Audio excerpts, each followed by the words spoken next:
The most dangerous nights in history rarely announce themselves. March 11th, 1888, did not feel like a night worth remembering. Many listen quietly here night after night. If this calm travels with you, you may stay. Subscribing keeps this silence alive. There were no alarms, no urgent headlines, no dramatic shift in the air that demanded attention.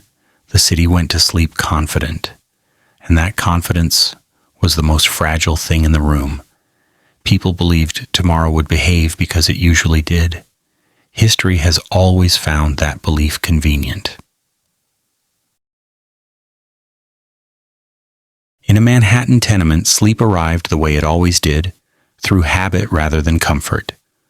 Rooms were small, ceilings low, walls thin enough to share arguments and lullabies without invitation. Beds were not places of retreat, but arrangements of necessity. Sleeping alone was uncommon, not out of affection, but efficiency. Warmth mattered more than space. Bodies were resources. Families prepared for the night with quiet calculation. Coal stoves were fed carefully, not generously. A careless hand could mean a cold dawn. 6 hours of heat if managed well, less if the fire decided otherwise. Dampers were adjusted with the seriousness of someone negotiating with a stubborn animal. Fire was not trusted. It was monitored. Clothes stayed on. Wool stockings remained pulled up. Shirts were layered. The idea of undressing for sleep belonged to people who did not fear waking up colder than they fell asleep. Blankets were counted. Quilts were positioned strategically. The cold did not announce itself loudly. It pressed patiently from walls and windows that had never fully agreed to keep it out. Beds themselves offered little loyalty. Iron frames held no warmth. Horsehair mattresses remembered every restless movement, and none of them kindly. Feather ticks promised softness and delivered collapse. Families learned where heat gathered and where it escaped. Children were placed in the center. Adults flanked the edges. This was not affection. This was architecture. Sleep in 1888 was not about dreams. It was about reducing loss. Limbs tucked inward, breath shared, stillness encouraged, movement wasted warmth, silence conserved it. Even coughing felt irresponsible. Parents learned to wake instantly at the sound of a child shifting too much, a blanket slipping, a stove settling into an unfamiliar quiet. Outside, the city rested in self-satisfaction. Gas lamps flickered. Carriages rattled less frequently. The elevated trains had stopped for the night, confident they would run again by morning. Telegraph wires stretched overhead like a web of certainty, promising connection, promising warning, promising a future that had already decided to arrive late. Inside these rooms, no one thought they were about to test the limits of sleep itself. This was not the night people imagined telling stories about. It felt ordinary. It felt manageable. It felt like every other late winter evening that had come before and passed without consequence. Parents kissed foreheads, not knowing they were memorizing temperatures rather than moments. Children drifted into shallow rest, their breathing slow, their bodies warm for now. Somewhere down the hall, a baby cried, then stopped. Somewhere above, floorboards creaked. These were the sounds of a building alive, not threatened. The storm was already moving. It did not care about confidence. It did not care about routine. It did not care that people had decided it would arrive knowing the rules. Weather has never respected human schedules, only human assumptions. Sleep came in pieces. It always did. People woke, shifted, listened, adjusted. No one slept deeply. Deep sleep belonged to summer. Winter demanded vigilance. Even rest. required attention. By midnight, nothing seemed wrong enough to justify fear. The fire still held, the children were still warm, the walls still stood. History often waits for this exact moment, when everyone agrees that things are fine, before correcting the record. This was the night before anyone knew. The night when sleep still felt possible. The night when families did what humans have always done when the world seems stable enough to trust. They closed their eyes, they shared warmth. They believed morning would arrive in the same shape it always had. It rarely does. Sleep as a strategy.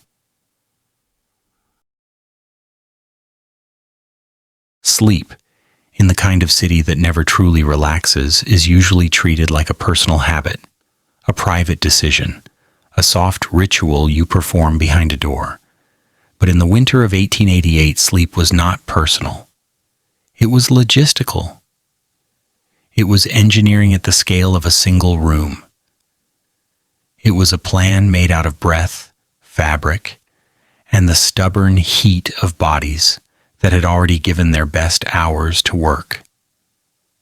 In a tenement building, the night did not begin with silence.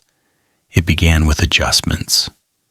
Someone shifting a chair to block a draft, someone folding a coat and placing it under a window latch that never quite sat right, someone checking the stove, touching iron that held no warmth and never pretended to. The stove was not a symbol of comfort. It was a device, a tool that required attention the way a sick child required attention, not because it was loved, but because neglect had consequences. The city above believed itself modern. Telegraph lines stretched like confident veins through the streets. Elevated trains promised motion and commerce, and a sense that nature had been reduced to inconvenience. But the people inside these apartments practiced a much older truth, the truth that warmth is created and lost according to rules that do not care about ambition. Heat rises, cold sinks, air moves through gaps it was never invited into. A body produces warmth only if it is fed and rested and not forced to fight too hard. So sleep became strategy, not inspirational strategy, not the kind that gets celebrated in speeches. Quiet strategy, practical strategy, the kind that does not ask permission from hope. The first part of the plan was always the same: reduce exposed surface, fold the human shape inward, knees bend, arms tuck, chins lower. It is almost fetal, not because people are afraid, but because physics rewards smaller silhouettes. A person stretched out loses warmth faster. A person curled up holds it longer. This is not poetic. It is arithmetic. The second part was positioning. In a 2-room apartment, the warmest place in the night was not the bed. It was proximity. Near the stove, near the interior wall, away from the window that turned into a weak, frosted promise by midnight. A bed placed against an exterior wall was an argument with winter you could not win. People learned that lesson quickly. Those who did not learn it learned it once and never forgot. The bed, when used, was treated like a platform, not a sanctuary. Iron frames looked sturdy, but they held cold the way a stone holds cold, patiently, faithfully, forever. A mattress helped, but only if you treated it like insulation rather than comfort. Horsehair mattresses were lumpy, uneven, and slightly cruel, as if they took pride in reminding you that you were poor. Feather ticks were softer, but they compressed. They gave warmth briefly. Still, people used what they had. They were not choosing between good and bad. They were choosing between barely enough and not enough at all. Blankets mattered, but not the way modern people talk about blankets. Not as softness, as layers, as trapped air. A quilt worked because it created pockets that held heat. A blanket worked because it reduced airflow. Two thin blankets could outperform one thick one if the layering was right. People did not need to be scientists to figure that out. They simply noticed what worked and repeated it. Edges were where survival leaked out. A blanket that did not tuck properly could drain a room of warmth as surely as an open window. So blankets were tucked with intention. Under shoulders, under hips, around ankles, over heads if necessary, leaving just enough space to breathe without turning the inside of the cocoon into damp frost. Clothing stayed on. Wool socks were not removed just because someone wanted to feel free. Freedom was for warmer seasons. Shirts were layered. Scarves remained within reach. A coat could become a blanket. A blanket could become a door seal. Everything in the room belonged to the same system. Nothing was decorative anymore. Even before the storm arrived, winter had already been converting household objects into survival tools. And then there was the oldest tool of all, bodies. People share warmth in ways that sound romantic when described from a safe distance. In practice, it is cramped. It is sweaty in the wrong places and cold in the wrong places. Someone's elbow finds your ribs. Someone's foot presses against your shin. A child turns in their sleep and steals the only warm pocket you had managed to create. The night becomes a slow negotiation conducted in whispers and sighs. But the warmth is real. It is measurable. It is the difference between shivering that stays annoying and shivering that becomes dangerous. Families learn to build piles the way you build a wall, children in the middle, adults on the outside. The smallest child pressed closest to a parent's chest. Older children tucked near the core. If a baby existed, it became the center of the universe, not by sentiment, but by need. In the modern imagination, a family sleeping together sounds like tenderness. In a tenement, it also sounded like necessity with no interest in privacy. People did not sleep together because they wanted to. They slept together because sleeping apart was something you did when you could afford waste. Parents slept lightly even when exhausted. A parent's sleep had a job.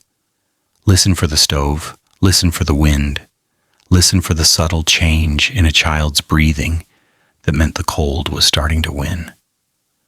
That vigilance did not feel heroic. It felt like being trapped in a role you could not resign from. Some families took turns, even before the worst hours. One adult would doze while the other stayed half awake, eyes closed but attention alive. It was not a formal watch, not like a ship at sea, but it resembled one. Someone had to be the first to notice when the fire softened into silence, because the stove was the heart, and the heart was unreliable.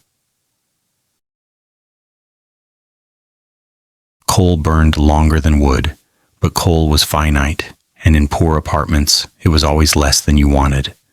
A careful load might last through a portion of the night. A careless one might burn hot, fast, and leave you with nothing but ash and regret at 2 a.m. Dampers were adjusted the way people adjusted their expectations. Not for comfort, for endurance.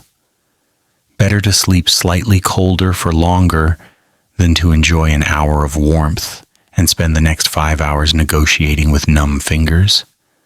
This created a certain mood. Not panic, not yet. Something quieter. A discipline that looked like resignation from the outside, but from the inside felt like control. You could not control the weather. You could control the stove. You could control whether a blanket stayed tucked. You could control whether the children slept near the heat or near the window.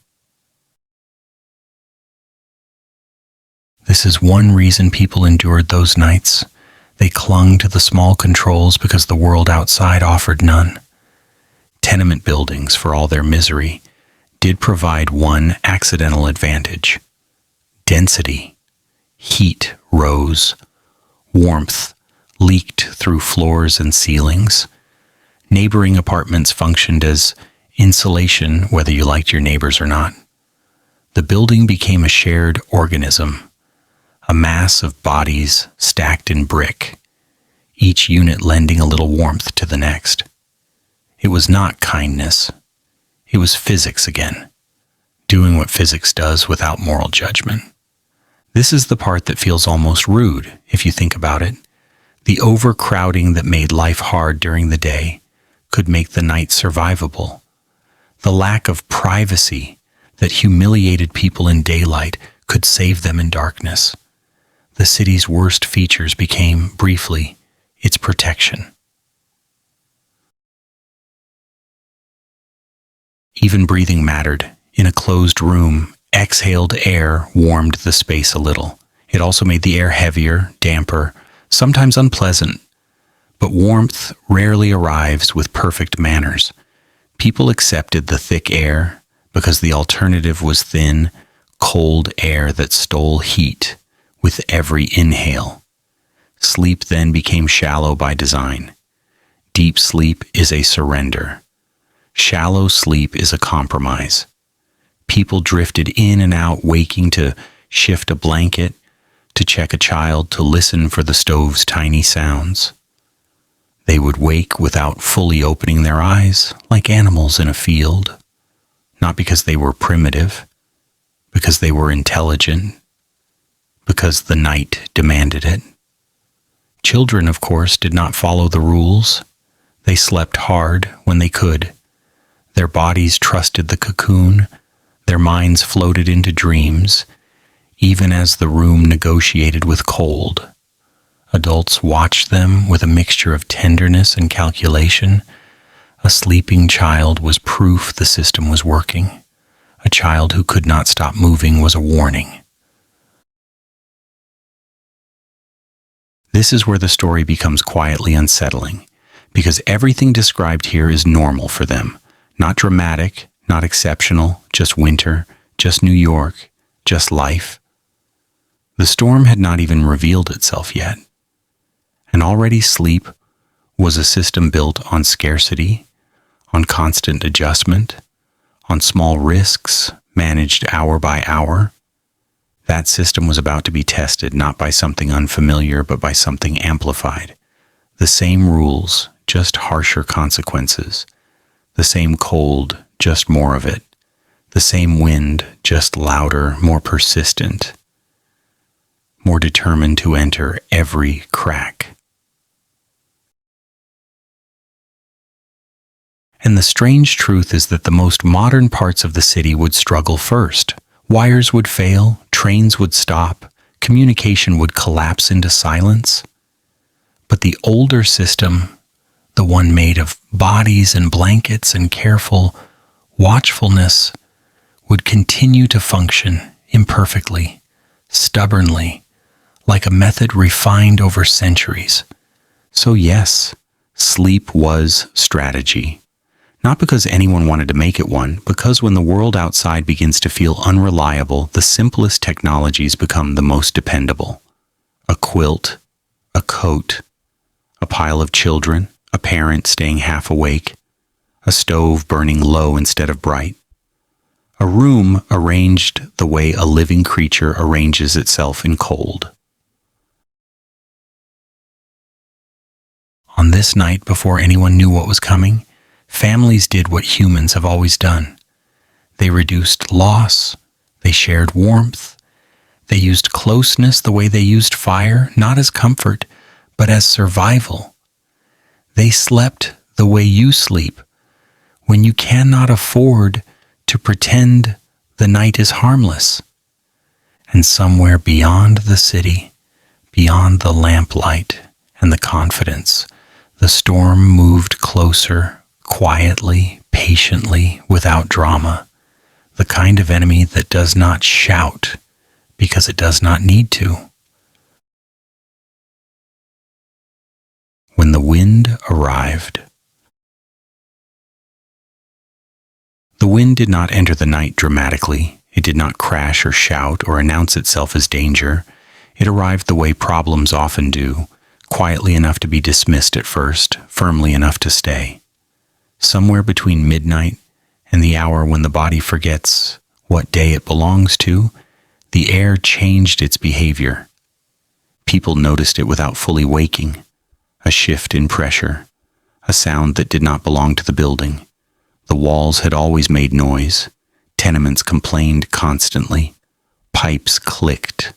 Wood expanded and contracted. Floors sighed under the accumulated weight of too many lives.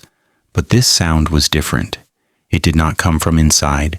It pressed from outside, testing, probing, looking for weak agreements. Sleep adjusted before the mind caught up. Breathing grew shallower, bodies tightened slightly. Someone pulled a blanket closer without opening their eyes. Someone turned toward the center of the room instinctively. This was not fear yet. This was recognition. The body knew when the night stopped behaving normally. Wind in the city behaves strangely. It does not move cleanly. It funnels, ricochets, accelerates through spaces that were never designed to host it. Streets become corridors. Alleys become amplifiers. Corners catch gusts and throw them upward, slamming them into windows and fire escapes and brick that has been weathered into fatigue. At first it sounded like movement, like carts passing late, like distant traffic refusing to sleep. Then it lengthened, became sustained, a pressure rather than a passing sound, something leaning instead of walking by. Inside apartments, people listened without admitting they were listening. Parents paused their breathing to hear better.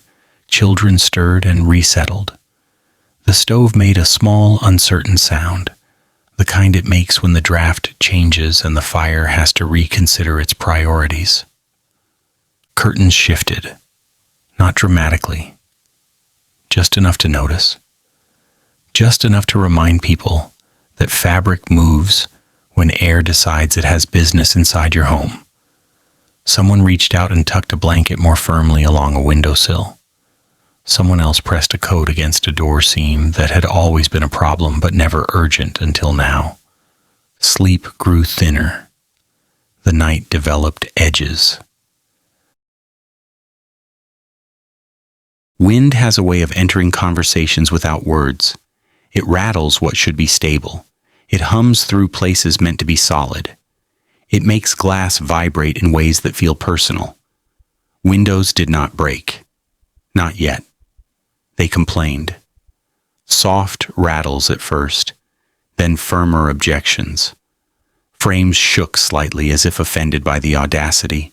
Parents began to count time without clocks, not hours but intervals. How long since the last sound? How often the stove needed attention? How frequently the building shuddered? Sleep shifted into something closer to vigilance, though no one named it that. Children asked questions in half whispers. Why is it loud? Is it morning? Is the stove okay? Answers came quietly. Go back to sleep. It is just wind. Everything is fine. Adults said these things not because they were certain, but because saying them preserved order. Panic was louder than the wind and far more dangerous. Outside, the city began to lose definition. Snow that had started earlier as a minor inconvenience now moved sideways, not falling so much as traveling with intent. It scraped against glass. It found seams. It accumulated in places that did not make sense, corners and ledges and narrow gaps that suggested the storm was thinking. Inside, the warmth created earlier began to struggle, not dramatically, gradually. Cold seeped rather than rushed. It pressed against ankles, it climbed the legs of iron bed frames, it claimed floor space first, then worked upward. The stove responded by burning unevenly, flames shifting color, sound changing subtly as the draft reversed itself and argued with the chimney. Sleep responded by fragmenting further. People woke fully now, not all at once, but in sequence. One adult sat up slowly, careful not to disturb the fragile balance of bodies and blankets. A hand hovered near the stove, judging by sound and heat whether intervention was necessary. Another adult pulled a child closer, tightening the human architecture. Wind outside learned the building's shape quickly. It found stairwells. It traveled up shafts and down corridors. It made the structure speak more loudly than usual. Creaks deepened. Groans lengthened. The building did not feel like it was failing, but it no longer felt indifferent. At some point, sleep stopped pretending. People lay still with eyes closed but minds alert. This was not the kind of night where dreams took priority. This was the kind where rest was conditional, granted only if nothing worse demanded attention. The sound of the wind changed again. It was no longer just air in motion. It carried weight. It struck surfaces rather than brushing past them. It pressed against doors as if considering entry. The building resisted, but resistance made noise, and noise carried messages people did not want to hear. Snow found its way inside in small, insulting amounts. Not drifts, not piles, just fine grains slipping through imperfect seals, collecting on sills, and melting briefly before freezing again. Proof that outside and inside were no longer fully separate ideas. Someone stuffed rags into gaps that had been ignored for years. Old fabric became defense. A newspaper folded thick and pressed against a crack, performed better than expected. Improvised solutions emerged quietly. No one asked permission. Survival does not require approval. Children grew restless. They sensed the change even if they did not understand it. Their sleep became shallow too. Small movements, soft whimpers. Parents responded automatically, pulling them closer, adjusting blankets, offering murmured reassurances that were more rhythmic than logical. The irony settled in gently. The city believed itself prepared for inconvenience, not for interruption. It had trains, wires, schedules. It had not planned for a night that refused to move forward. Wind has always been good at exposing that kind of arrogance. At some point, the building across the street disappeared. Not literally at first, just visually. Snow thickened until distance collapsed. Familiar shapes dissolved into white absence. People noticed through frosted glass that landmarks were missing. The streetlight that usually glowed faintly no longer appeared. Darkness deepened, not because light failed, but because snow swallowed it. This absence was unsettling in a quiet way. The world felt smaller, closer, pressed in. Sleep responded by becoming more guarded. No one turned their back to the room's center anymore. Everyone oriented inward. The stove demanded attention more frequently. Its previous rhythm no longer matched the conditions. Coal burned differently when wind interfered. Flames leaned, hissed, struggled.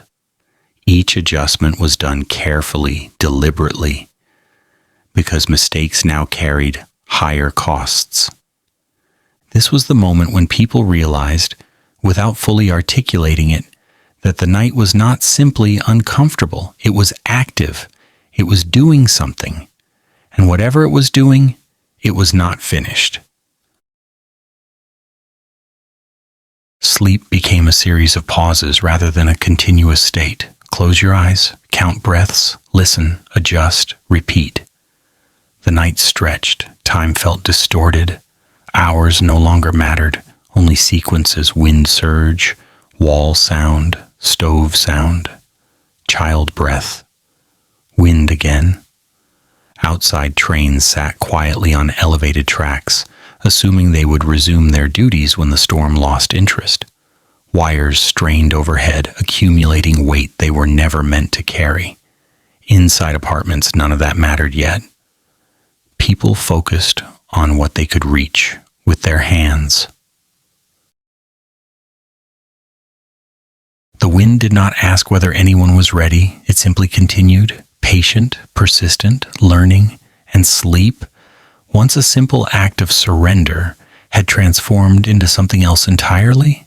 A watch, a waiting, a fragile agreement that held only as long as nothing worse arrived.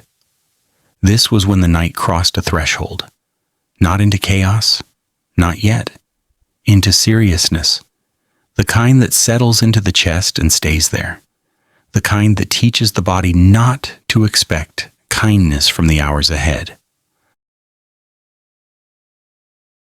By the time dawn should have been approaching, no one felt closer to it. The wind showed no sign of exhaustion. The building had not collapsed. The stove still burned. The children were still warm. All of that was true.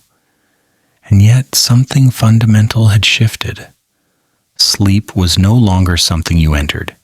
It was something you hovered near, careful not to fall too deeply into it, careful not to abandon the fragile systems keeping the room alive.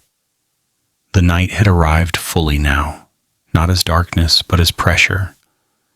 And somewhere beyond the walls, beyond the listening ears and the carefully tucked blankets, the storm continued its work, indifferent to human schedules, confident that it had time. Bodies become shelter. When the night stopped behaving, families stopped pretending that sleep was something soft. Warmth was no longer assumed. It was constructed, not with tools or plans, but with bodies arranged the way nature has always arranged them when protection runs out. Flesh became architecture. Breath became insulation.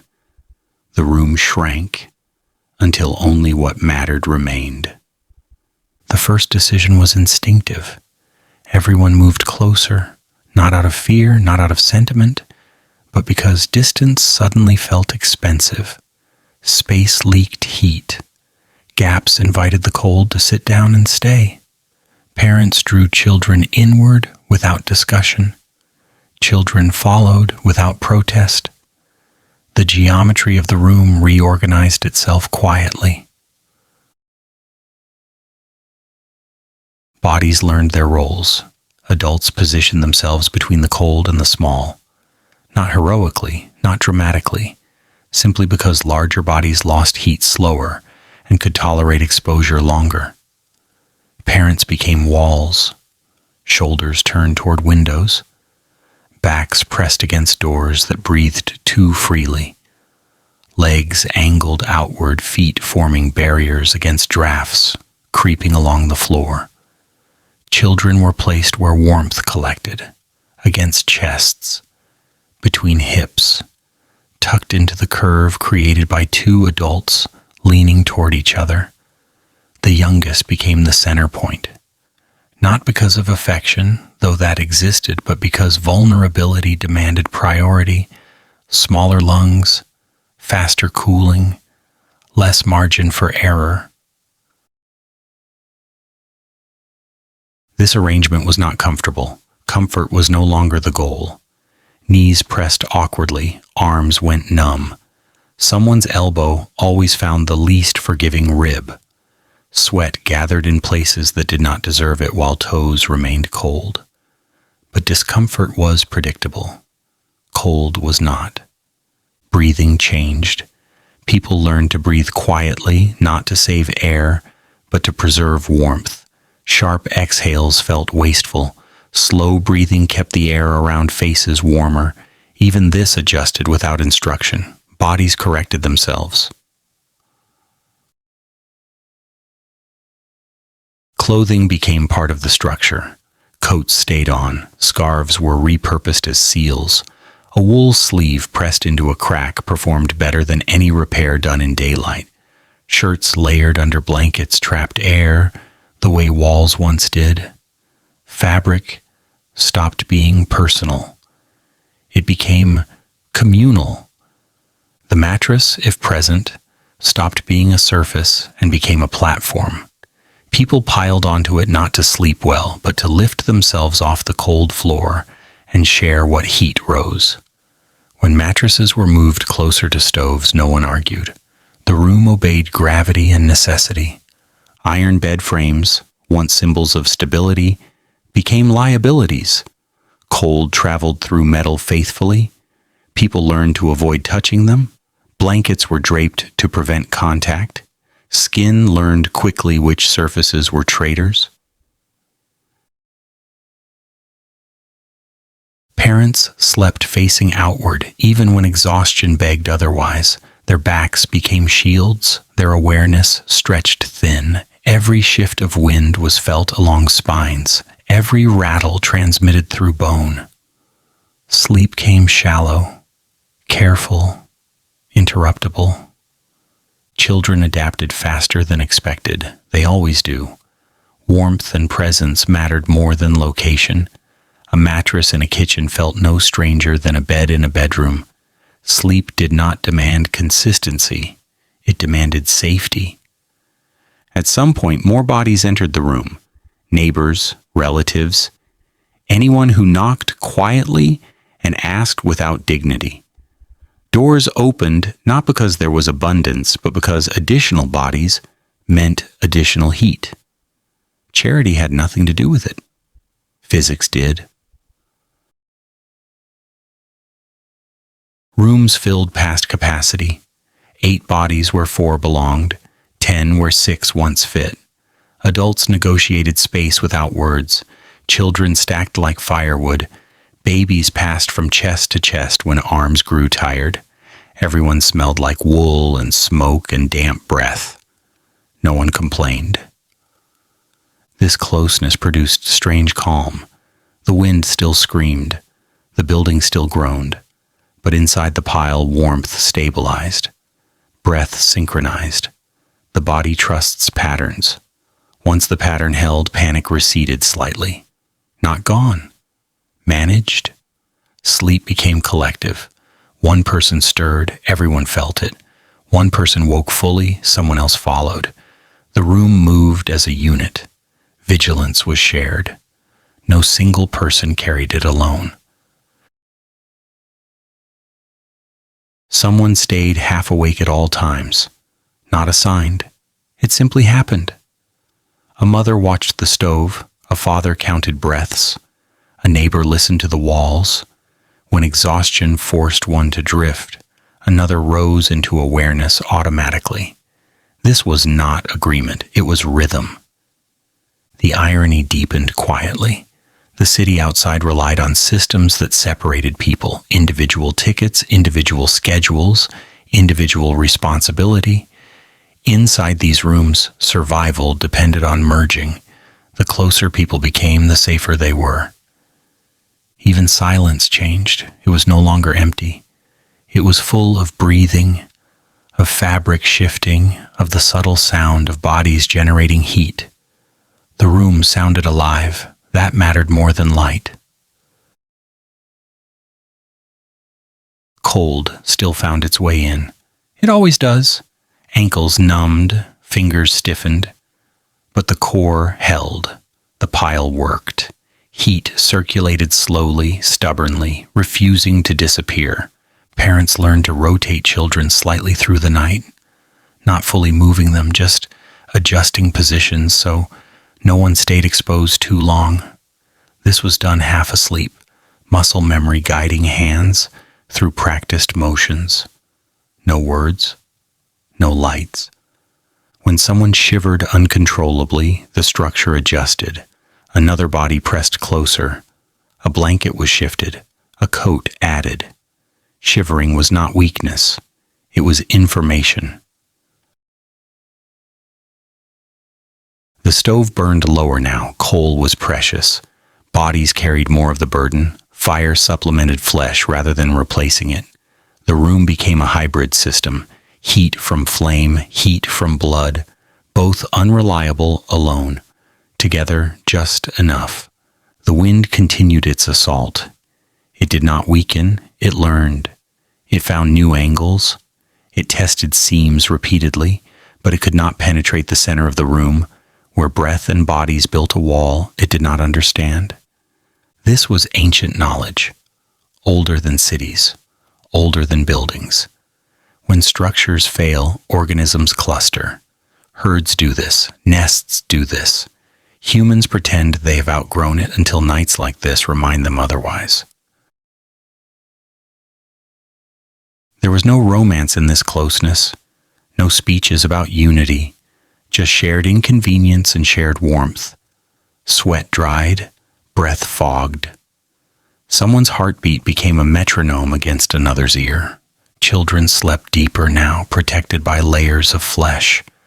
Adults accepted discomfort as payment. This trade felt fair. It always had. Time blurred. Minutes and hours dissolved into sensation.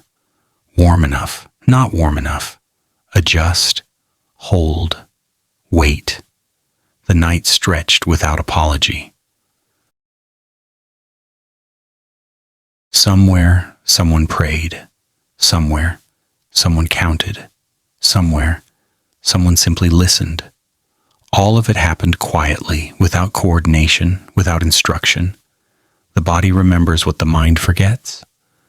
By the deepest part of the night, when exhaustion finally outweighed vigilance, the pile settled into something almost peaceful.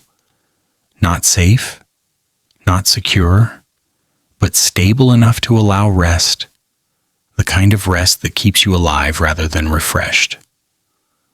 Bodies became shelter, not because they wanted to, but because nothing else volunteered. Walls failed politely. Windows argued. Fire wavered. Flesh endured. This was not bravery, it was adaptation, the most reliable technology available at the moment. No invention required, no permission granted, and in this arrangement, imperfect and uncomfortable and strangely effective, families waited for a morning that refused to arrive on schedule. They waited together, wrapped in breath and fabric and stubborn heat, doing what humans have always done when the world grows hostile. They became the shelter. Heat is negotiated. At some point in the night, warmth stopped being something you felt and became something you managed. Heat was no longer a sensation. It was a number that lived quietly in the back of the mind. How much remained, how fast it was being spent, how long the night still had to go. Comfort exited the conversation without ceremony. Survival stayed. Fire had rules. Everyone knew them even if no one had ever written them down. Fire burned faster when it was angry. It burned slower when it was starved. Too much air made it reckless. Too little made it sulk and die. Coal demanded respect. It did not tolerate impatience. Wood forgave mistakes, but punished them later by vanishing quickly. Families learned these truths the way sailors learn currents, by watching what happened when they guessed wrong. The stove was not trusted, it was consulted. People listened to it the way you listen to a person who is capable but unreliable. The sound of burning mattered more than the look of flame. A hiss meant waste. A dull silence meant danger. The right sound sat somewhere in between, steady and unambitious. Hands hovered near iron without touching it. touch was reserved for moments that justified the risk. A parent would lean close, judge by heat alone whether more fuel was needed, then wait. Waiting was part of the system. Acting too quickly shortened the future. Coal was measured without scales, by weight in the scuttle, by memory of how full it had been earlier, by the hollow sound it made when poured. Each piece carried an imagined hour with it. No one said this out loud, saying it would make it too real. Wood entered the conversation reluctantly. It was backup, insurance, a bad sign if used too early. Chairs were still chairs for now. Tables still held memories and meals. The room pretended these objects were not flammable. Everyone knew better. Heat was shared unevenly. Near the stove, the air felt almost indulgent. 2 steps away, it disappeared. People positioned themselves accordingly. Not everyone could be close. Someone always volunteered to be slightly colder, so someone else could be warmer. These decisions were rarely discussed. They were absorbed into roles the way fatigue absorbs resistance. Children received priority without debate. Adults absorbed loss without applause. This was not sacrifice. It was math. A shivering child was a problem. A shivering adult was information. Sleep adjusted around this negotiation. People slept in shifts without naming them as shifts. One adult rested while another stayed alert enough to respond. The alert one did not pace. Movement wasted heat. They sat or lay, half awake, listening for the subtle changes that meant the system was drifting out of balance. The stove was fed sparingly. Small additions rather than dramatic ones. A piece of coal placed carefully, not tossed. The door opened briefly and closed quickly. Drafts were the enemy. Every opening invited the cold to remember you existed.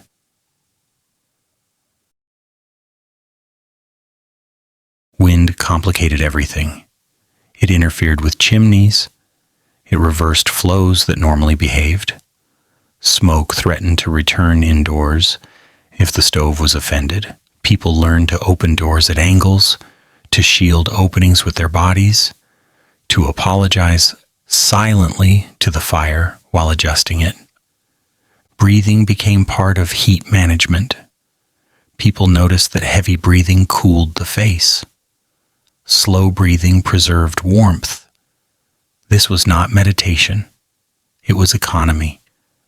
Blankets were redistributed through the night. What felt excessive earlier became necessary later. A quilt moved from one shoulder to another. A coat shifted from a lap to a child's feet. Nothing stayed assigned. Everything remained fluid.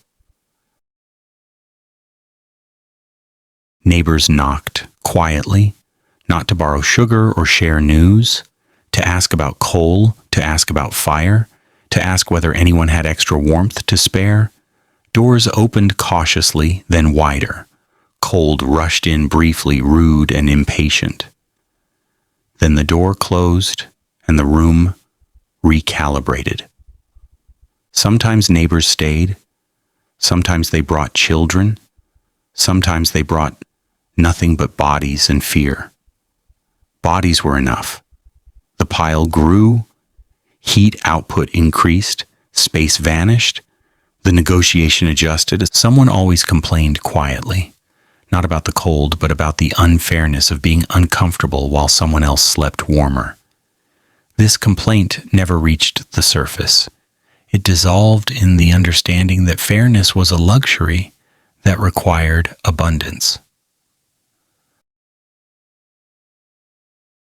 Time became elastic. Without light, without clocks that felt relevant, people counted the night by sensations. The stove's hunger, the wind's voice, the heaviness in limbs, the dryness in throats.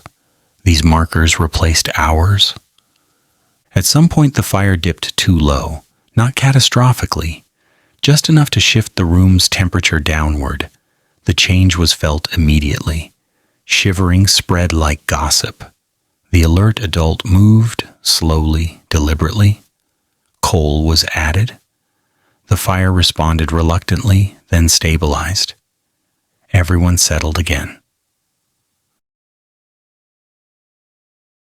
This happened repeatedly. The night was not a single crisis. It was a series of small ones, each solved just in time, each one training the room to expect the next. Wood finally entered the equation, not as fuel, but as possibility. Someone looked at a chair differently, not as furniture, as hours, as future. This thought remained unspoken but heavy. Burning wood felt like admitting something had gone wrong. It was postponed as long as possible. Heat, when restored, did not feel good. It felt sufficient. That distinction mattered. People did not chase warmth. They chased equilibrium. The irony sharpened quietly. The city outside had centralized heat in public buildings, offices, places of commerce. Inside homes, heat was decentralized, personal, fragile. When systems failed, the decentralized method proved adaptable, inefficient, ugly, effective. Adults learned to endure colder extremities to protect cores, hands numbed, feet stiffened, faces reddened, core temperatures held. This was not bravery, it was triage. Children were rotated closer to warmth when necessary, not all at once. Gradually, no one wanted to disturb sleep unless required. Sleep, even shallow, conserved energy. Conversation dwindled, talking cooled the mouth. Words escaped like heat. Silence preserved resources. People communicated with gestures, touches, slight shifts. The stove demanded another decision: burn brighter now and risk emptiness later, or burn lower and endure discomfort. Most chose discomfort. Discomfort was familiar. Running out was final. This negotiation repeated across the city. In thousands of rooms, similar calculations occurred independently. No coordination, no authority, just parallel thinking shaped by the same constraints. Heat became something you respected, not something you expected. It was borrowed time, not entitlement. People thanked it silently when it held. They cursed it gently when it faltered. Near the coldest hour, when the night felt endless, the room reached a fragile balance. The stove burned low but steady, bodies clustered efficiently, blankets sealed gaps. The wind howled without result.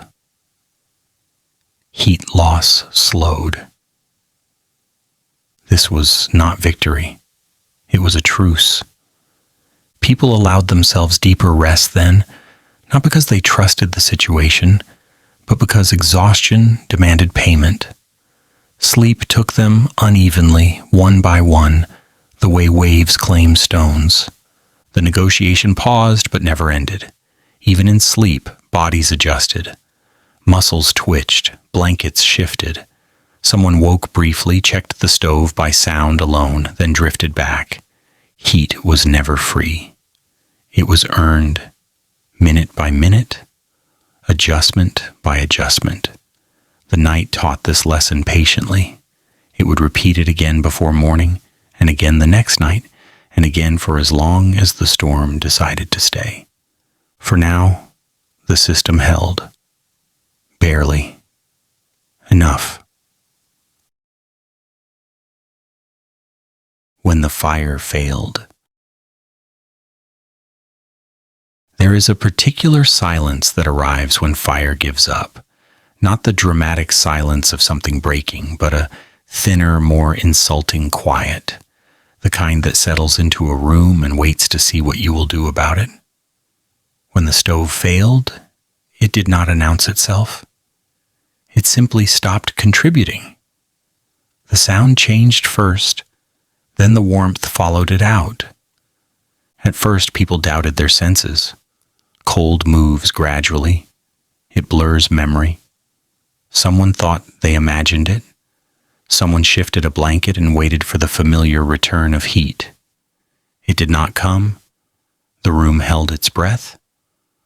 Not literally, but in the way bodies pause when they sense a mistake has been made somewhere earlier. The stove was checked without urgency, then with it. A hand hovered close enough to feel the truth. Iron that had once resisted touch now accepted it too easily. This was not good news. This was information arriving late. Coal had burned longer than expected, or shorter. Memory rewrote itself immediately, searching for where the miscalculation occurred. Did someone add too little earlier? Did the draft change again? Did the chimney clog? The answers mattered less than the result. The fire was no longer a partner in the negotiation. People did not panic. Panic wastes heat. Panic makes you move too fast. Instead, they entered a different phase of the night. Assessment. The body knows this phase well. It slows. It inventories. It asks fewer questions and accepts fewer illusions. More coal was added, carefully, hopefully. The stove accepted it without enthusiasm. Flames flickered, then hesitated. The sound did not improve. Smoke threatened. The draft resisted cooperation. Wind argued from outside, indifferent to pleading. This was the moment when fire stopped being reliable, not gone, just untrustworthy. A resource that might return but might not, and could not be forced without consequences. The room adjusted immediately. Bodies moved closer together. Blankets tightened. Someone pressed their back more firmly against the coldest wall. Children were pulled inward without explanation. No one asked what was happening. They felt it. When fire weakens, objects change meaning. The chair across the room was no longer furniture. It was time. The small table was no longer a place for meals. It was hours. Wood does not look flammable until you imagine the night without it. No one reached for these objects yet. That decision was postponed deliberately.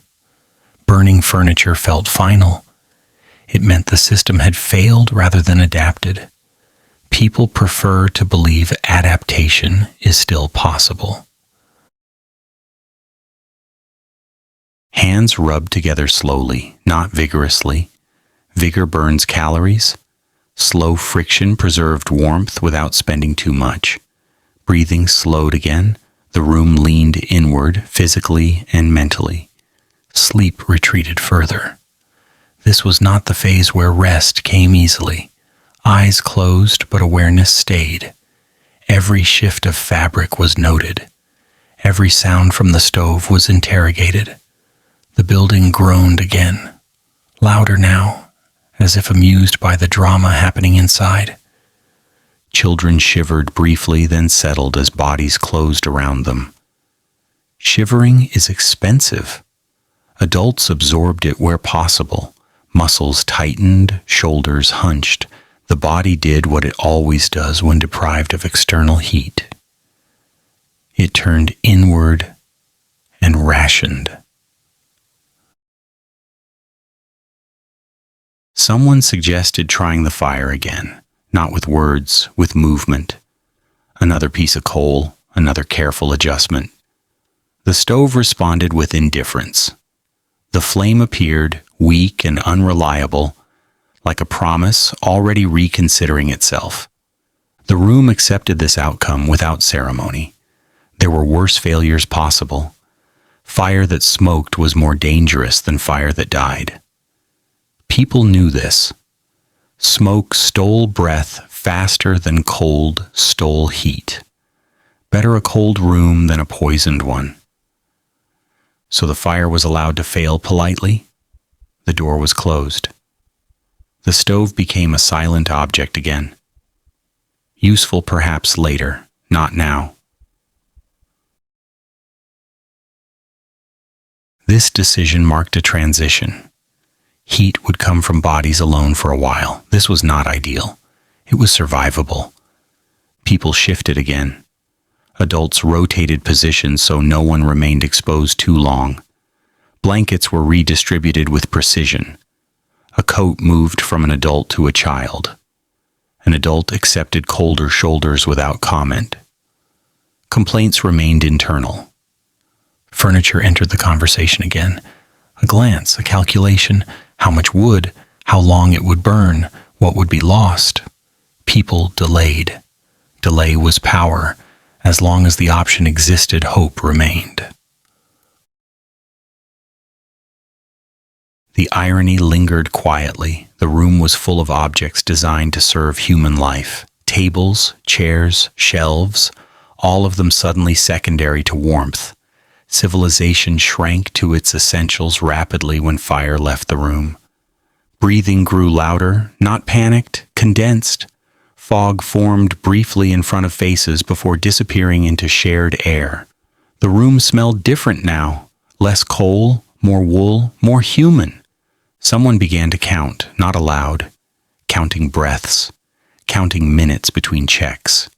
Counting how often children shifted. Numbers comforted because they suggested order. The cold advanced again, slowly, patiently.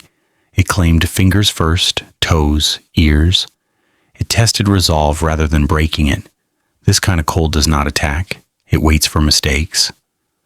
Sleep returned briefly for some. Exhaustion forced it. Heads drooped, eyes closed. Bodies remained tense even in rest. Muscles prepared to wake instantly if necessary. This was not deep sleep. It was a controlled absence. A child whimpered softly, not crying, just uncomfortable enough to register. An adult responded immediately, adjusting position, increasing contact.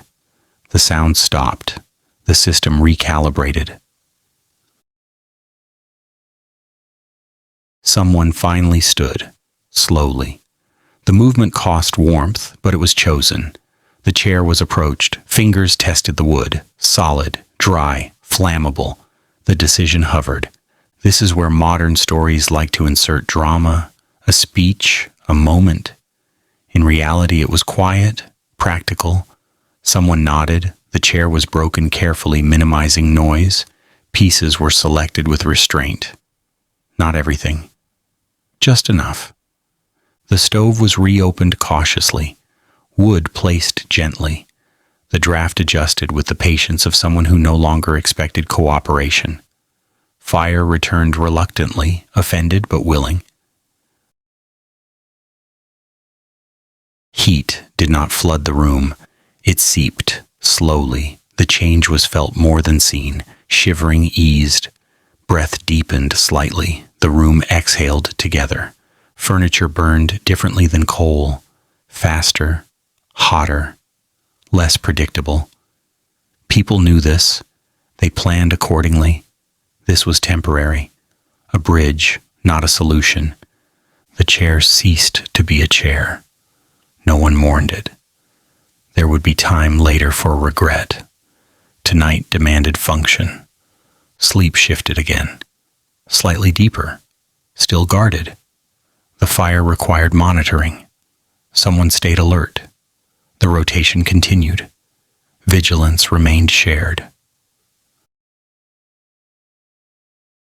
The cold retreated a step, annoyed but persistent. It would return. Everyone knew that. But the immediate crisis had passed. The fire had not won. The room had not surrendered. This was how the night progressed. Not through one catastrophe, but through many small failures. Managed carefully. Fire failed, people adapted, objects changed meaning. The room survived another hour. No one spoke of dawn. Dawn felt theoretical now. Something other nights enjoyed. This night belonged to endurance. The stove burned its borrowed fuel. The room held its shape. Bodies remained close. The building continued to complain. The wind continued to argue, and inside the quiet work of survival continued without applause. Neighbors without doors. At some point, the idea of a door stopped meaning what it was supposed to mean. It was no longer a boundary or a promise of privacy. It became a thin suggestion, easily overridden by cold and necessity. When survival grows louder, architecture learns to whisper. The first knock was careful, not loud enough to invite the wind, not timid enough to be ignored. A pause followed. Inside, the room recalculated. Opening the door would cost heat. Keeping it closed might cost more. Someone stood, already knowing the answer before it arrived. The door opened just enough to admit a shape and a rush of cold that felt almost offended to be acknowledged. A neighbor stood there wrapped in too little, carrying a child wrapped in even less. No explanations were offered. None were required. Bodies are persuasive arguments. The door widened. The cold entered briefly and then was shut out again. The room absorbed the newcomers without ceremony. Space reorganized itself instantly. Blankets shifted. Knees made room. Someone scooted closer to the stove. The pile grew denser. The system adjusted. This happened again and again. Quiet knocks traveled down hallways that had never been quiet before. Doors opened, not out of generosity, but because refusal felt irrational. More bodies meant more heat. This was not charity. It was arithmetic. Privacy evaporated without protest. Conversations became murmurs or disappeared entirely. People learned each other's breathing patterns more intimately than their names. A stranger's shoulder became familiar. Someone else's heartbeat replaced the sound of a clock. Children accepted the change fastest. They always do. A new face was just another surface to lean against, another source of warmth. Adults carried the discomfort of proximity longer, negotiating personal space they no longer possessed. In these rooms, social boundaries collapsed quickly. Class mattered less. Annoyances were postponed. Old grudges froze into irrelevance. No one had the energy to maintain them. The night had no patience for personal history. Tenement hallways became arteries. Heat moved from room to room the way blood redistributes when the body is threatened. A warm apartment shared its advantage. A colder one borrowed it. The building functioned as a single organism now, imperfect, but responsive. Someone brought news from another floor. The trains had stopped. The wires were heavy with ice. Street lights were disappearing behind snow. The information traveled quietly, passed hand to hand like a fragile object. No one reacted dramatically. Drama wastes heat. Doors remained open longer now, not fully, never fully, just enough to allow movement, to allow bodies to flow where they were needed. Cold followed, but it was tolerated briefly in exchange for stability. Furniture vanished from rooms as it was burned elsewhere. Chairs became smoke, tables became ours. No one kept track of whose things were whose. Ownership felt like an idea that belonged to another season. The smell of burning wood drifted through the building, not unpleasant, just unfamiliar. It mixed with wool and breath and the faint metallic scent of cold. The air grew thick, but warm enough to justify it. Sleep became communal. Someone drifted off and leaned, and another person adjusted to support the weight. A child slipped into deeper rest against a stranger's arm. No one objected. Arms are interchangeable when the goal is warmth. Vigilance was shared now across rooms. Someone on one floor noticed a change in the wind and warned another. Someone else checked on a stove that did not belong to them. Responsibility blurred, survival sharpened. The irony was subtle but present. In daylight, these buildings were criticized for overcrowding, for noise, for lack of privacy. In this night, density became defense. Proximity became protection. The very conditions that made life uncomfortable made it survivable. Doors that once defined households now marked weak points. People blocked them with coats, with bodies, with furniture that had not yet been burned. The door was no longer an entrance. It was a seam to be sealed. Some rooms filled beyond what anyone would have believed possible. 10 bodies where 4 once slept. 12 where 6 had complained. The human pile resembled something organic, shifting slowly, breathing together, adjusting instinctively. Arguments occurred, but quietly. Someone took up too much space, someone moved too often, someone snored. These irritations surfaced briefly and dissolved just as quickly. No one wanted to waste warmth on resentment. Outside, the storm pressed harder. Snow erased familiar paths.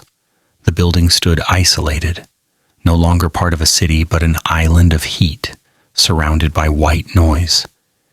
Inside, people felt the isolation without naming it. Children asked where their rooms had gone. Adults answered with reassurances that felt thin but sincere. The concept of rooms had dissolved. There was only inside and outside now. Someone laughed quietly at the absurdity of it all. Not hysterical laughter, the kind that acknowledges how strange things have become without demanding correction. Humor, even gentle, conserved something important. Morale mattered, though no one would have used that word. As the night deepened, the building's internal geography stabilized. Certain rooms became hubs. Certain stoves proved more reliable. People gravitated accordingly. Movement slowed once equilibrium was reached. Sleep came unevenly. Some slept deeply for an hour, then woke alert. Others never fully slept, existing in a half state where awareness hovered just below consciousness. This was not planned. It simply happened. A child woke crying in one room. The sound traveled. Another adult responded before the parents could. A blanket appeared. A body shifted. The crying stopped. The system absorbed the disturbance. This was not community as celebrated in speeches. It was community stripped of decoration. Functional, temporary, effective. No one made promises about tomorrow. Tomorrow felt too abstract. The building focused on the next adjustment, the next hour, the next decision that would keep the cold from winning. By the coldest stretch of the night, doors ceased to matter at all. People moved freely where warmth was strongest. The concept of knocking disappeared. Entry was assumed. Exit was rare. The storm outside showed no sign of tiring. Inside, the building adapted again and again. Each adaptation cost something. A chair, a boundary, a preference. But the trade continued to favor survival.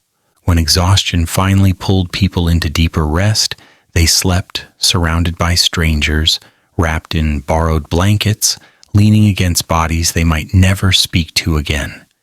Sleep did not care, warmth did not care.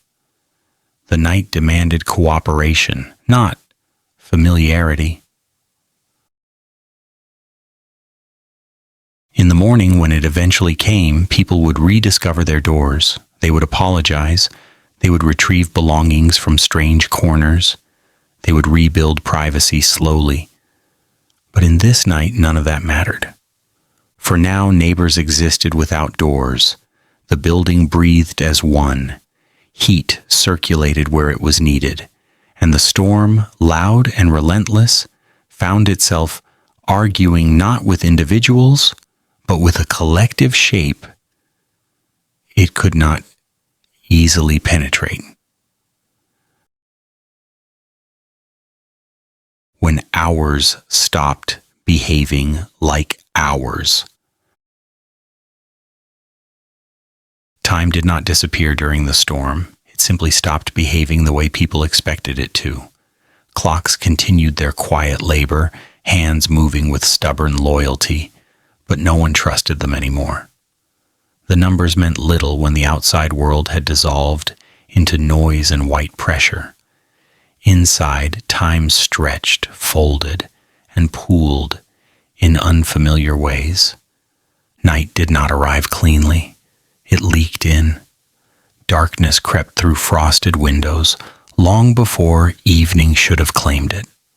Lamps were lit earlier than usual, then dimmed, then relit again as people misjudged how late it actually was. Someone said it must be nearly midnight. Someone else disagreed. Neither was sure. Both stopped caring. Hours lost their edges.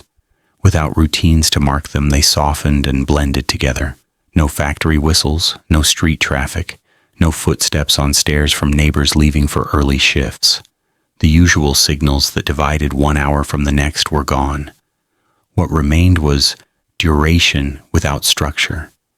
People began measuring time differently, by how long the stove stayed warm, by how often a child shifted in sleep, by the interval between wind gusts rattling the walls. These became the new units, not minutes, not hours, just survival markers. Someone whispered that it felt like the night had been going on forever.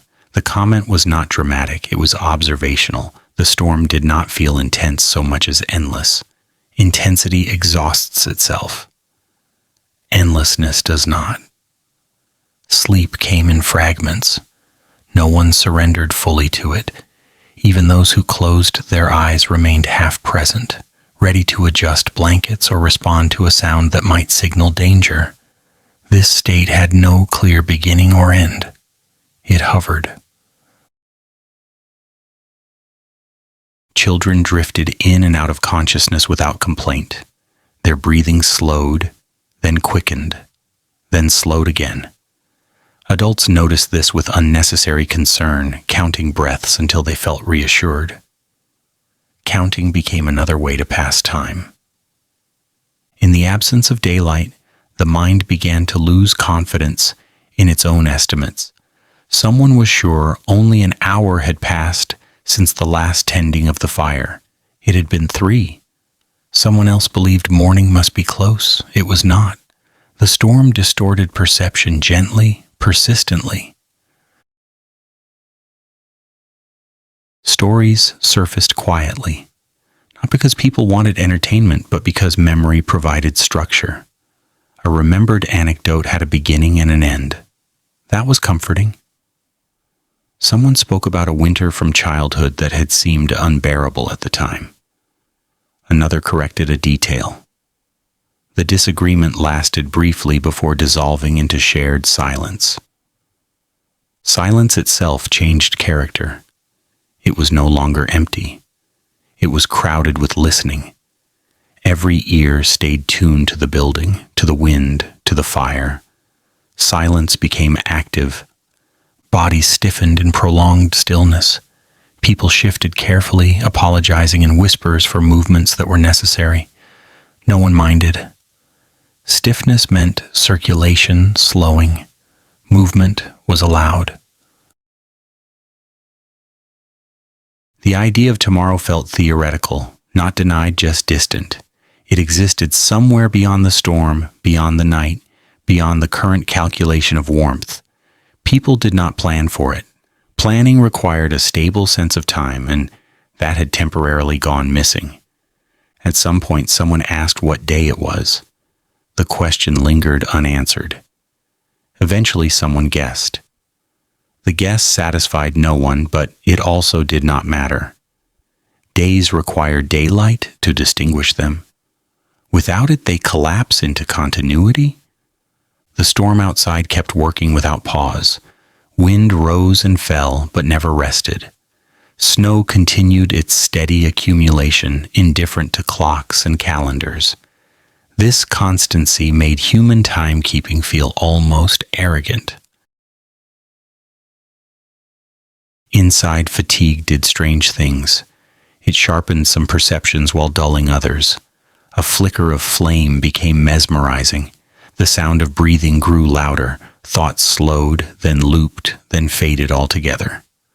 Someone thought about work, about wages lost with each stalled hour.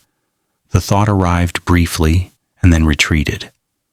Money was a concern for later. Warmth was the concern now. The fire demanded attention on its own schedule. It did not respect human exhaustion. When it needed feeding, someone responded. This created a rhythm that replaced hours.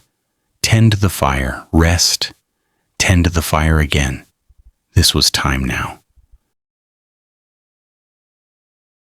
People began to forget the order in which things had happened. The arrival of neighbors, the last chair burned, the moment the wind first screamed. Events detached from sequence. They existed as impressions rather than memories. The night felt long not because it was uniquely long, but because nothing moved it forward. Motion usually carries time with it. Here, everything was static except the storm. Time had nowhere to go. A child woke suddenly and asked if it was morning. The answer was gentle but firm. Not yet. The child accepted this and went back to sleep. Adults envied that ease.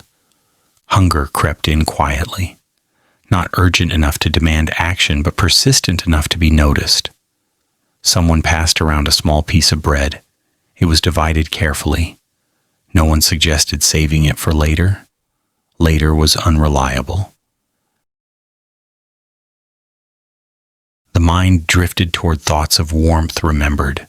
Summer afternoons, kitchens filled with steam, sunlight through windows that did not leak cold. These images felt almost fictional now. The contrast was unsettling. At some point, exhaustion tipped into something else. A strange calm settled. Not comfort, not relief, just acceptance. This was the night. This was how long it took. The storm would decide when it ended. People stopped asking questions that had no answers. How long would it last? When would help come? Would the trains run again? These thoughts receded. Attention narrowed to what could be influenced. The building creaked periodically, expanding and contracting in response to temperature shifts. Each sound prompted brief alertness, then relaxation when nothing followed. The structure held. Time slowed further. Moments stretched. A single flicker of firelight seemed to last forever. The mind stopped chasing duration and began floating inside it. Someone laughed softly at nothing in particular. A tired sound. A recognition of absurdity. The laugh passed through the room like a small current, then disappeared.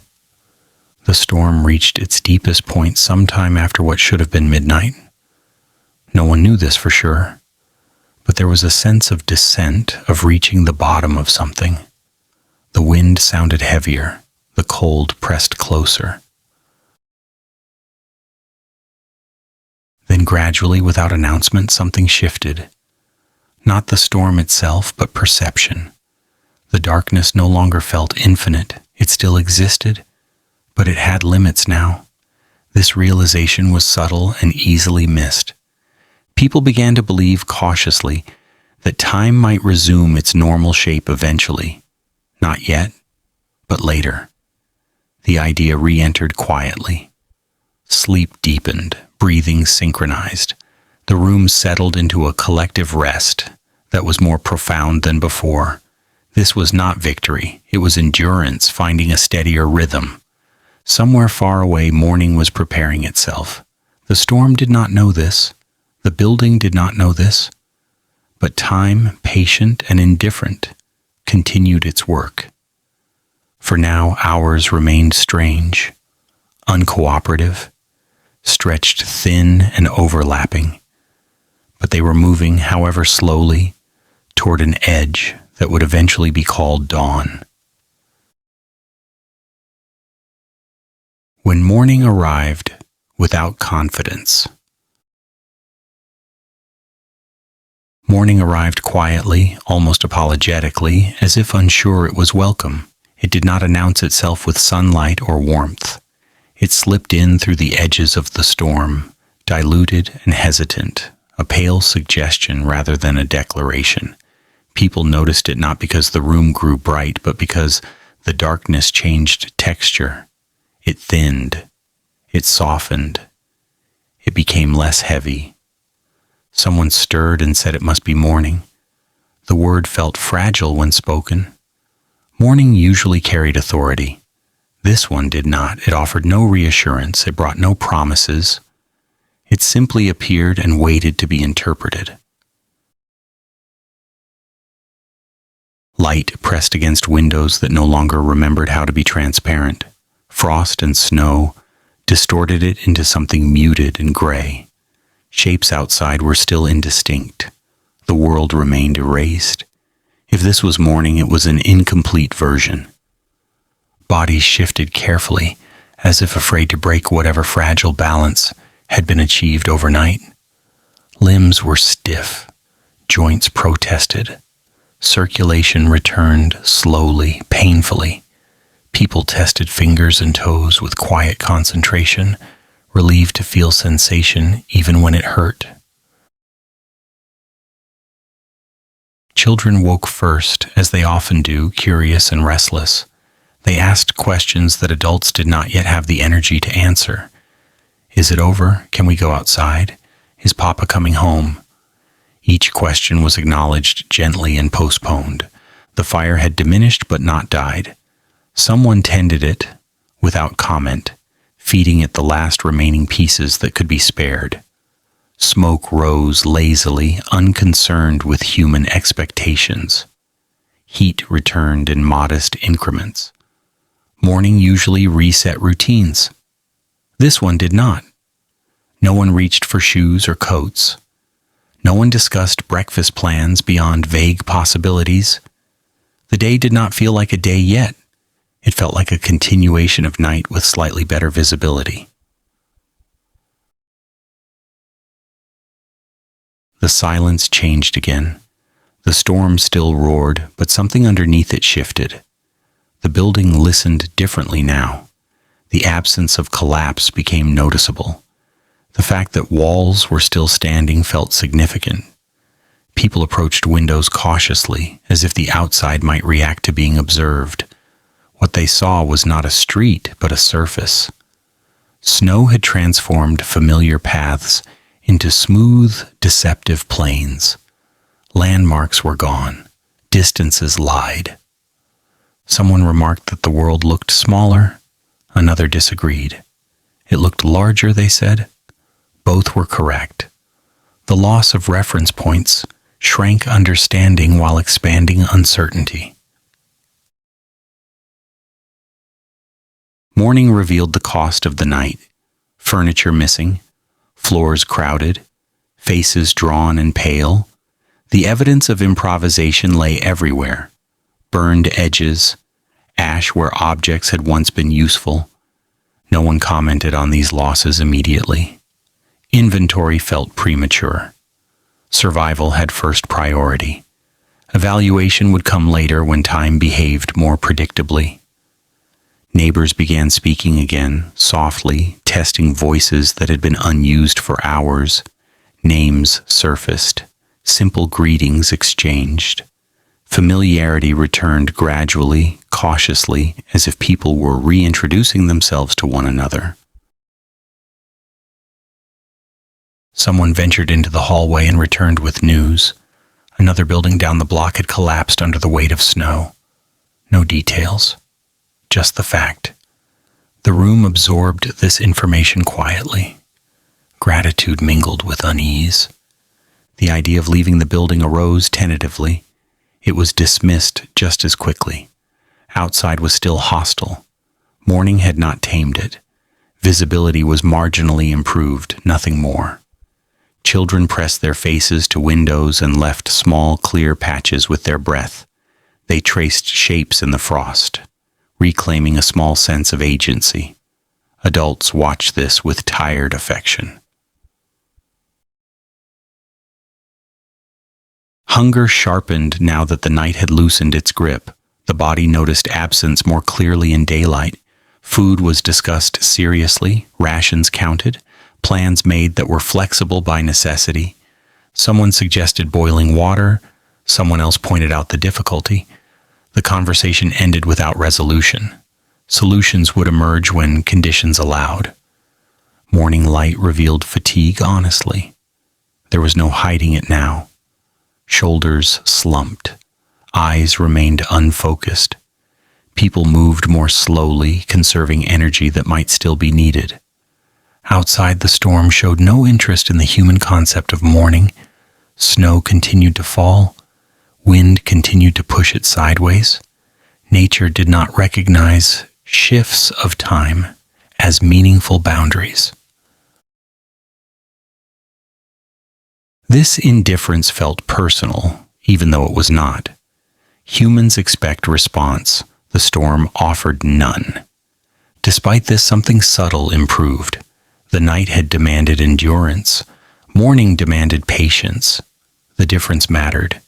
Endurance feels like resistance. Patience feels like waiting for permission. People waited, not idly but attentively, listening for changes, watching light, monitoring the fire. The waiting itself became purposeful. The building awakened unevenly. Some rooms stirred. Others remained still, preserving sleep wherever possible. Movement spread gradually like heat. Doors reopened cautiously. Neighbors checked on one another. Simple confirmations passed between rooms. Everyone still here. Everyone breathing. These confirmations carried more weight than any formal greeting. Morning exposed small injuries that had been ignored overnight. Cuts, bruises, hands raw from breaking furniture. These were examined without urgency. Pain was tolerable. Cold was not. A child laughed suddenly at something only they understood. The sound startled the room. Then someone smiled. Laughter felt foreign but welcome, like a visitor from a safer time. Morning did not restore confidence. It did not inspire plans beyond the immediate. It did not convince anyone that the worst had passed. It simply allowed the night to loosen its hold. People adjusted expectations accordingly. Today would not be productive, it would be navigated. Goals were lowered, success redefined as continued warm. The storm had changed the meaning of morning. It was no longer a beginning. It was an intermission. Time began to behave slightly better now. Not normally, but more cooperatively. Moments regained some sequence. People could remember what came before, with less effort. Someone marked the time by scratching a line on a piece of wood. Not to measure hours precisely, but to acknowledge progression. The act felt grounding. Outside, a shape moved in the distance, a person or several. This was noted with cautious interest. Movement meant possibility. Possibility meant hope, but hope was handled carefully. No one cheered, no one rushed. The building waited, disciplined by experience. Morning passed slowly. Light shifted incrementally. Shadows appeared faint and distorted. The day existed now undeniably, but it was not in charge yet. The storm still ruled. Morning merely negotiated with it. People settled into the reality that this would not be a single night story. It would extend. It would require repeated adjustments. The idea was tiring but accepted. What mattered was that the building had endured the night, that people had endured each other, that heat had circulated, that doors had opened when needed. Morning had not saved anyone, but it had allowed them to continue. That was enough for now. Why these ways refused to disappear? Long after the snow melted and the streets reappeared, something else remained. It did not announce itself. It did not demand recognition. It simply stayed, embedded quietly in habits, in instincts, in the way people moved through space when conditions turned uncertain. The storm ended, but its lessons did not feel finished. What survived was not the memory of the wind or the height of the drifts. Those details faded quickly, softened by time and retelling. What endured were the small decisions that had worked when nothing else did. They were remembered not as theories, but as reflexes.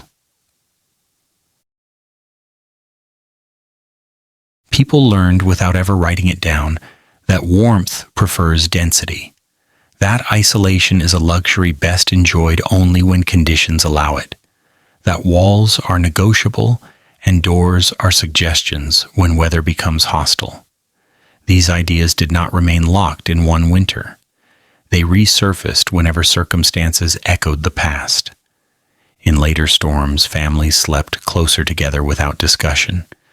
Children were invited into beds that normally enforced rules. Chairs were moved nearer to stoves. Blankets appeared in unexpected places. No one explained why. They did not need to. Architecture noticed this too, though slowly. Buildings grew heavier where they mattered. Heat sources migrated inward. Shared spaces expanded. Hallways became wider, not for comfort, but for circulation of people and warmth. The storm had taught buildings how humans actually behave when tested. Privacy returned after the blizzard, but it never fully reclaimed its former authority. People remembered how quickly it could be surrendered without catastrophe. That knowledge lingered, quiet but persistent. The idea that survival requires individual preparedness softened. People understood that preparedness is often collective, even when no one wants to admit it. Stockpiles helped. Community helped more. When later generations faced blackouts, floods, heat waves, they repeated behaviors without realizing their age. They gathered, they shared heat, they pooled resources, they slept in the same rooms again, mildly embarrassed, quietly grateful. Modern life prefers separation. It sells efficiency through solitude. Individual thermostats, private bedrooms, personal space calibrated carefully. These systems work beautifully until they do not. When they fail, the older logic returns without apology. The storm revealed something uncomfortable about progress. It showed that many modern conveniences are layered on top of very old truths, not replacements for them. Heat still comes from bodies as much as from systems. Safety still multiplies through proximity. People like to believe that technology eliminates vulnerability. The blizzard suggested otherwise. It showed that resilience is not always advanced. Sometimes it is ancient and stubborn and inelegant. These ways refused to disappear because they worked. They required no instruction manual. They did not depend on supply chains or forecasts. They activated automatically under pressure. Children who grew up during that winter carried the patterns forward without knowing why. They became adults who invited neighbors in quickly during emergencies, who did not hesitate to share space, who understood that comfort can be deferred, but warmth cannot. Even language shifted slightly. Phrases about huddling, weathering storms together, burning the furniture if necessary entered casual speech. Metaphors anchored in real experience last longer than polite expressions. Urban planners eventually incorporated some of this knowledge, though rarely acknowledging its source. Emergency shelters emphasized shared sleeping arrangements. Heating centers prioritized density. Design quietly conceded that humans survive better together. Still, there was resistance. People prefer control. Togetherness feels messy. It introduces unpredictability. The storm had stripped away that preference temporarily. Afterwards, society rebuilt its walls, but with thinner confidence. The irony remained. In ordinary times, crowding was treated as a problem to be solved. In extraordinary times, it became the solution. The contradiction never fully resolved itself. These survival patterns refused to disappear because they lived beneath preference. They belonged to instinct rather than culture. When culture fails, instinct resumes control. Even today, when storms knock out power or isolate neighborhoods, people rediscover the same equations. Who has heat? Who has food? Where can bodies gather safely? The calculations feel familiar, even when the context is new. What changed most quietly was the definition of strength. It shifted away from endurance alone toward adaptability. The strongest spaces were not the most fortified, but the most flexible. The strongest people were not the most prepared individually, but the most willing to adjust collectively. The blizzard taught that comfort is optional, survival is not. That distinction stayed. Over time, stories simplified, details blurred, but the core remained intact. We stayed warm because we stayed together. We survived because we stopped pretending we could do it alone. These ways did not disappear because they were never inventions. They were recoveries. They surfaced when needed and retreated when not, like breathing techniques remembered under stress. The storm passed, but it left behind a quieter architecture of behavior, one that modern life keeps forgetting and relearning, one that waits patiently beneath convenience. When the next crisis arrives, whatever form it takes, these patterns will surface again. Doors will open, space will compress, bodies will gather. Someone will burn something they thought they needed in order to preserve something they cannot replace. And afterward, when life resumes its usual shape, people will return to their rooms, their doors, their preferences, pretending they did not learn anything, but they will carry it anyway. Because some knowledge does not ask to be remembered. It simply refuses to disappear. What remained after everything moved on? The storm did not end with drama. It did not announce its departure or wait to be acknowledged. It loosened its grip slowly, almost carelessly, as if it had never intended to stay long enough to be remembered. 1 hour the wind still pressed hard against the buildings. A few hours later it did not.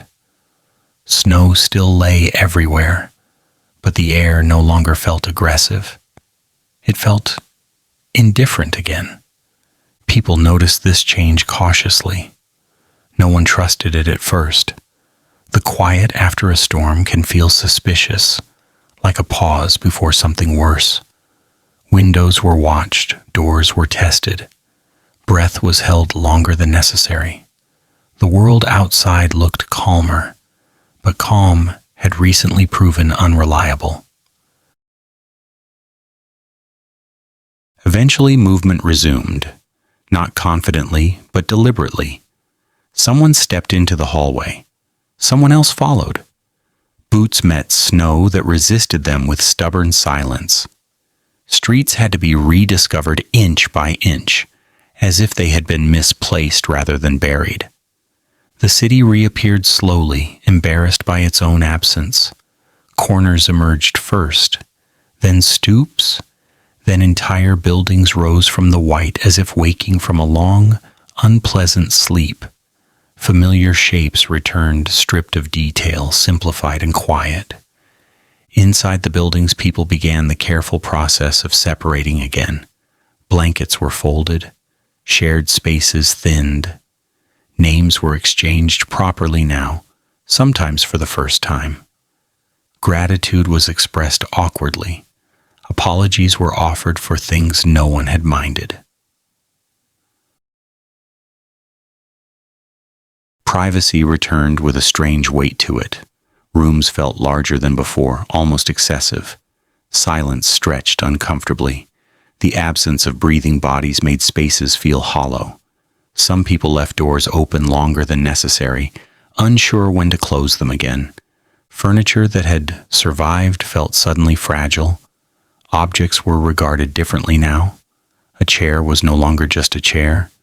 It was a thing that might, one day, need to disappear for the sake of warmth. That knowledge clung quietly. People took stock of losses without urgency. Burned items were mourned briefly, then dismissed. These things had served their final purpose well. That felt sufficient. Outside work began. Snow was shoveled. Paths were cleared. Hands blistered. Backs ached. The labor felt endless but manageable. It always does after something worse has already passed. Conversation shifted toward the future cautiously. When would trains run again? When would deliveries resume? When would work call? These questions returned, tentative and incomplete. As if unsure they still applied. Children adapted faster than anyone else. They found games in the snow. They built structures that collapsed and rebuilt them again. The storm became a story almost immediately, something to be played with rather than feared. Adults carried it longer. It lingered in posture, in how often they checked windows, in how they slept closer to one another than before, even when space allowed separation again. Time resumed its ordinary behavior reluctantly. Hours regained their order. Days reasserted their boundaries. Routine crept back into place like furniture dragged across a floor that still remembered where it used to sit. The city resumed its noise gradually. A cart passing, a shout, the sound of metal against metal as repairs began. These noises felt intrusive at first, then comforting. Life was insisting on itself again. News traveled, stories accumulated, numbers were counted, deaths were acknowledged, names appeared in print. People read them slowly, carefully, recognizing some, passing over others, all of them heavier than usual. There was anger. There always is afterward, at systems that failed, at warnings that never came, at confidence that proved misplaced. This anger had direction which made it useful. Changes would come from it eventually. But before changes, there was remembering. Not formal remembering, not monuments or speeches, just small repetitions of the story. How cold it was, how close people slept, how someone burned a chair, how someone else opened a door without thinking. These details stayed intact because they mattered. They did not grow larger with retelling. They stayed exactly the same size. Over time, the storm receded into the background of memory. It became a reference point rather than a presence. Winters were measured against it. Other hardships were compared to it. Most fell short. The city rebuilt. Systems improved, lines moved underground, warnings became louder, technology advanced. People congratulated themselves quietly for having learned something. And yet, the most important lesson remained unofficial. It lived in behavior, not policy. It resurfaced whenever comfort cracked. When the power failed years later, people gathered instinctively. When heat vanished, doors opened again. When isolation threatened, density returned without debate. The storm did not need to be remembered explicitly for its lessons to activate. This is how history often works, not through clear inheritance, but through repetition of behavior that once worked and was never fully forgotten. Eventually the snow melted completely, water ran into gutters, dirt reappeared. The city returned to its usual impatience. The storm stopped being discussed daily, then weekly, then at all. But some nights, long after everything had moved on, people woke briefly in the dark and listened to the wind, measuring it unconsciously. Some nights they pulled blankets closer without knowing why. Some nights they left doors open a little longer than logic required. The storm did not haunt them. It did not need to. It had already done its work.